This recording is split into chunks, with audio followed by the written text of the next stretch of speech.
The world's population is expected to grow by hundreds of millions of people in the next few years, and feeding them will be a challenge. But scientists from the University of Arizona are working with their Chinese counterparts, hoping to develop a super rice that can help. Pam White has that story. Rice was first domesticated in China.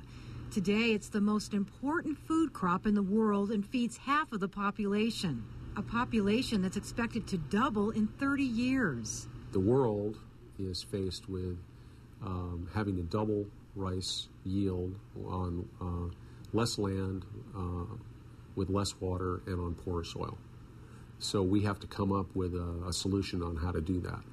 In 2005, U of A Department of Plant Sciences professor and Bio5 member Rod Wing was part of a worldwide consortium that sequenced the entire genome of rice, which has over 30,000 genes.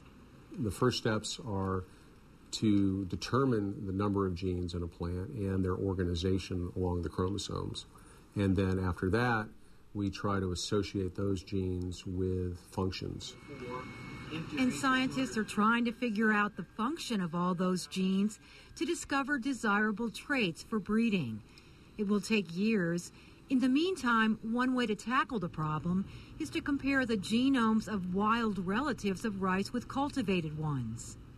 We have identified a set of 14 wild relatives of rice that have a number of traits that would be considered to be agronomically important, and associated with disease, what we would call biotic stress, which would be viruses, bacteria, fungal stresses, and abiotic stresses, which would be like drought, salt.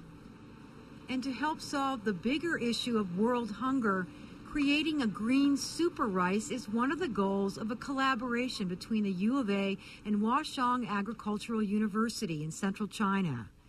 Green does not mean the color of the rice, but the fact that it's environmentally friendly and needs less water and fertilizers to grow.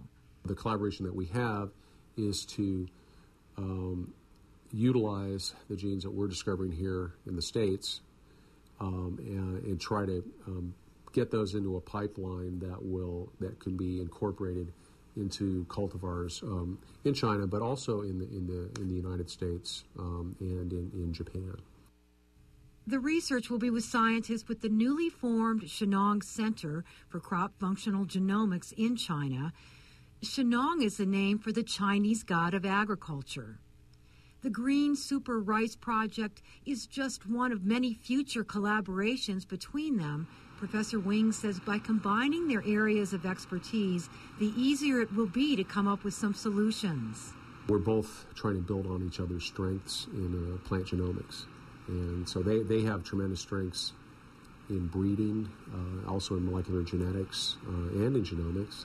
And we have similar strengths. We feel that by collaborating, we're a much stronger entity, and we will be able to compete for a lot more international support. And solving the problem of global hunger is no small matter.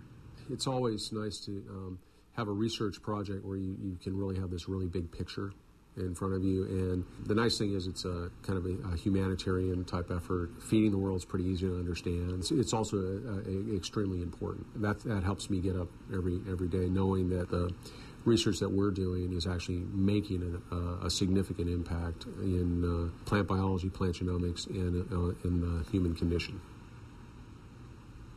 For KUAT, I'm Pam White.